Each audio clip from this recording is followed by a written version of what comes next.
I'd won this 2017 Vauxhall Mokka for £3,200. Excited about the recent purchase, I headed over to pick the car up and take a look. But the excitement was short-lived after discovering that there seemed to have been a problem with the head gasket. The signs were there, white smoke coming out the exhaust, there was no coolant in the coolant tank, the oil was contaminated, and the list just goes on.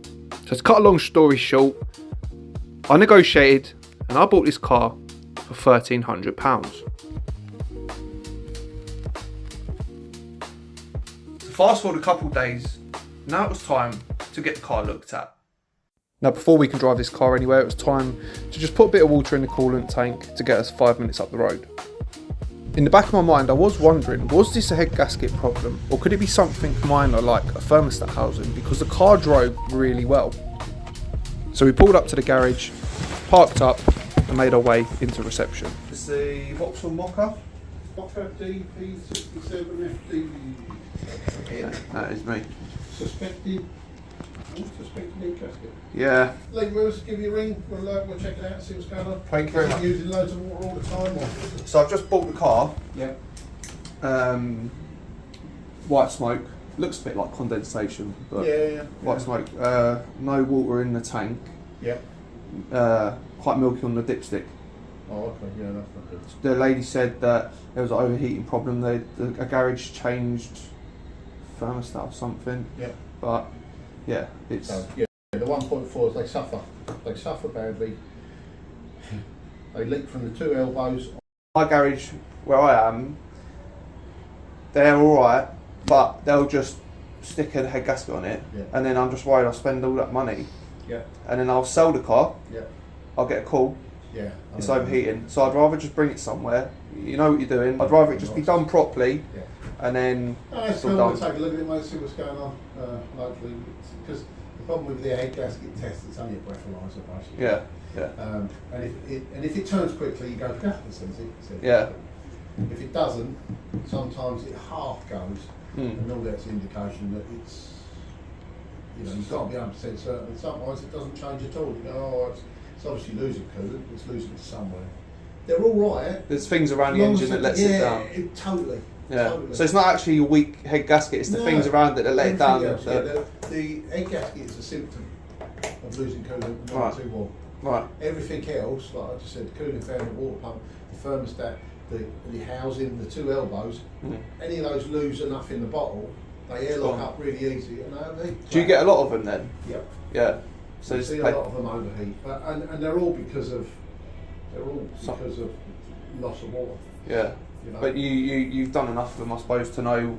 We know that if any of them come in for leaks, 9 times out of 10 they go in. They all have signs that it's been leaking there. You just got a blanket on it and do the lot because they've all been leaking. No, we'll check it out, mate. I'll give you a call soon. What we find. Lovely. Thank you very much. Take it easy, mate. Cheers.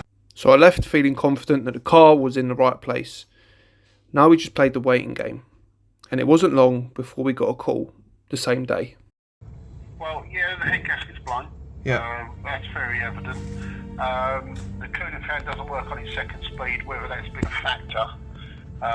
It looks like it's had a water pump in its life. I wouldn't say real recent, but probably 6 months ago.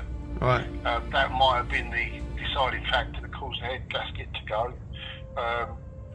But obviously the losing coolant causes the head gasket to blow. It overheats. The head gasket blows. So really the head gasket blowing is a result, not normally the cause. The cause you need to find. I mean, like I said, the cause could be the cooling fan not working properly. They are known to fail in quite a few spots. So if we ever do head gasket on them, we like to change pretty much everything. Yeah. Because it's the only way to start again. So I'm just trying to find out. I didn't start to quote it. It's one of those that's blown. I can't give you a reason why it's blown.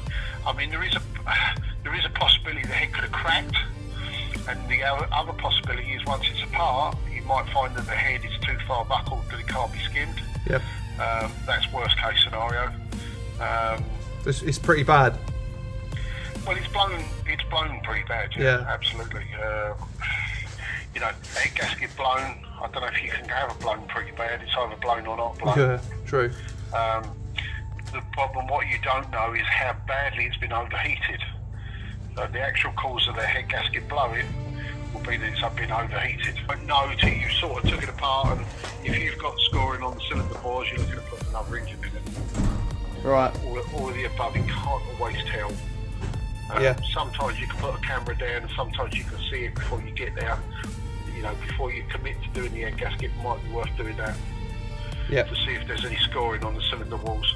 Otherwise, what happens is, where the rings have so much water or had hot water around them so badly, it sort of poaches them and they lose their springiness, and then the rings don't seal properly, and it carries on using oil, something like that.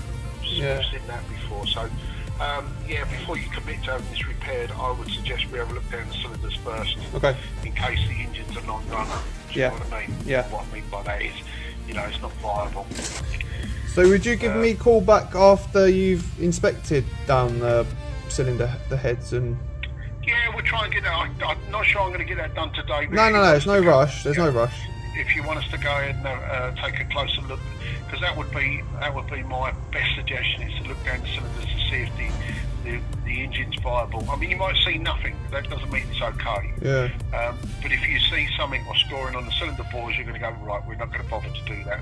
Yeah. Do you know what I mean? Because we've spotted a potential problem after the head gasket's done. Yeah. We've done quite a few of these now, and we know if you take the head off and you see that, you go, oh no. Yeah. So what we do is tend to cheat and take a look down at the camera and see if there's any scoring evidence. If there is, then we know the pistons have been rubbing.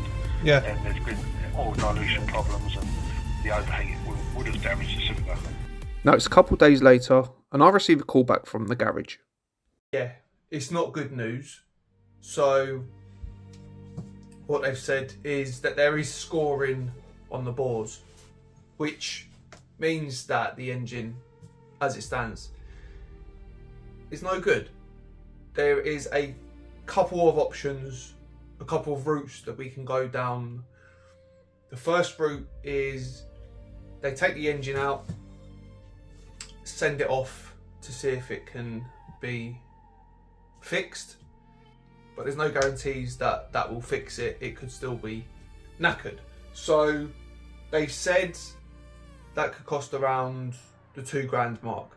Second option is, there's three options. So the second option is I can source an engine, get it delivered up to them, and they will charge £600 to fit the engine.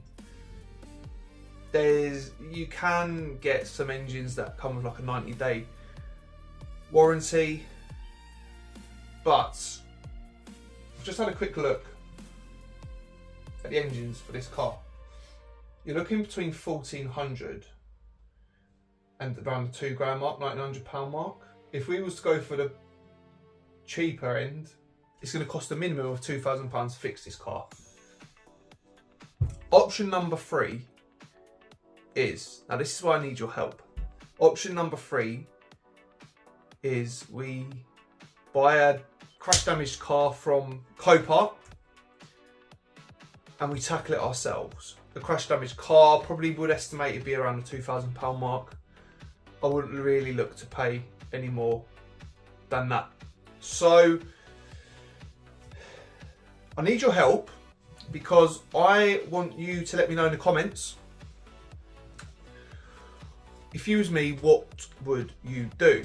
Would you source an engine, send it up to them, get them to fit it for £600, and it's all done? Or would you source one from Copart and tackle it yourself? Now there is a lot involved in that, is having to go and pick the car up,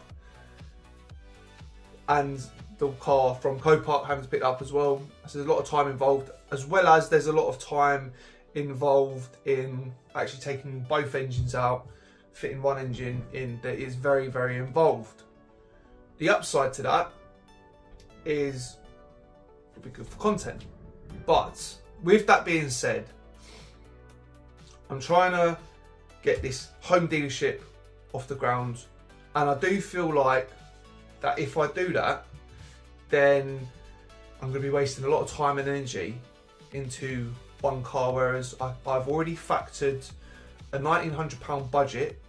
I thought worst case it could be a little bit more, but I've got the car at the right price, where if I spend £2,500 on this car, I'm still going to make a profit. So let me know what you think in the comments. What do you think is the best way forward? I think I know what is the best way forward, but it'd be good to hear your thoughts on that. Once the car's done, we've got a really, really good car on our hands. So there was a couple comments on the last video saying, why didn't you foot half of the bill? Why didn't you give half of the price it would cost to fix this to the previous owner? And it's for this exact reason why I didn't do that, because obviously now we know where we are with the Mokka. It's knackered, it needs a new engine. That's why I didn't. That's why I made a calculated decision, a calculated offer, that worst case I was covered. Now if I'd have paid £1,000 extra on the car would have owed me 2,300 quid plus the fees, 2.5. Then I've got another, say 2.5. I'm up to £5,000, and the car, I mean, at retail they retail for 6 at a dealership. I can't sell cars at the moment for that £6,000 because of, you know, I'm not operating from a dealership. So, you know, that would only leave me with sort of £500 for all this time and effort having to go up to Dartford and then go pick the car up and source the engines and stuff. You know, it wouldn't make sense to do that. So that's why I've done that. If you haven't done so already, make sure you subscribe to the channel to keep up to date with this. We've got another video coming on the Focus ST soon. We've picked up another car and we've picked up a van. So it's all happening. So yeah, I'm gonna need to rent a yard soon, I think, because that is becoming a bit of a problem. Hit the like button if you enjoyed the video, and I'll see you in the next one. Take it easy.